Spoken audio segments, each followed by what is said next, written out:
bumasa ng mabuting balita na ipagkakaloob ng Diyos. Kasi tayo po tayo.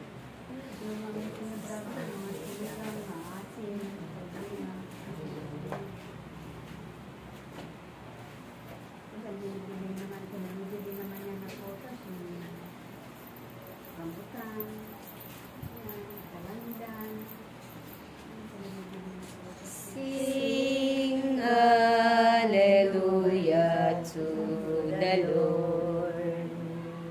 Sing hallelujah to the Lord. Sing hallelujah. Sing hallelujah. Sing hallelujah to the Lord. Jesus is risen from the dead.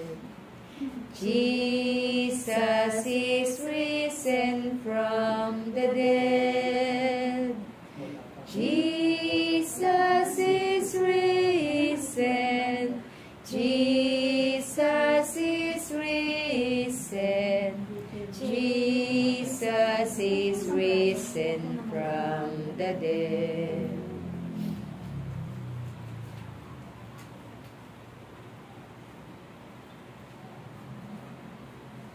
Ang mabuting balita ng ating Panginoon ayon kay San Lucas. Papuri sa iyo, Panginoon.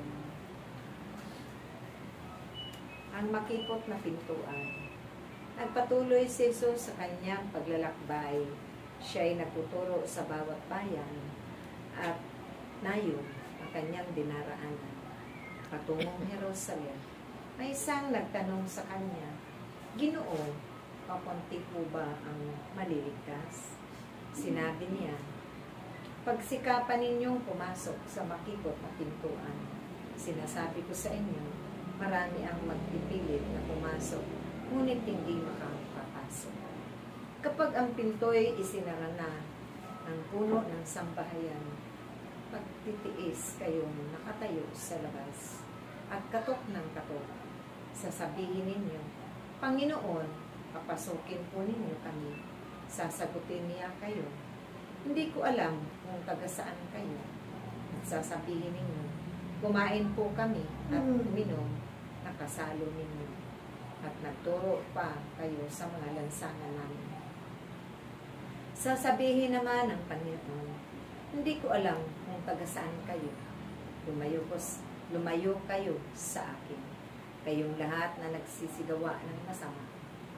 Tatangis kayo at mangangalit ang inyong ngipin kapag nakita ninyong nasa kaharian ng Diyos sina Abraham, Isaac at Jacob at ang lahat ng mga propeta at kayo'y naman ay pinagtabuyan sa labas. At darating ang mga tao buhat sa silangan at kanluran sa ilaga at timog at dudulog sa kaharian ng Diyos. Mga kapatid, ito ang mabuting balita ng ating Panginoon. Pinupuri ka namin, Panginoong Heso Kristo. Sing hallelujah to the Lord. Sing hallelujah to the Lord. Sing hallelujah. Sing hallelujah. Sing hallelujah to the Lord.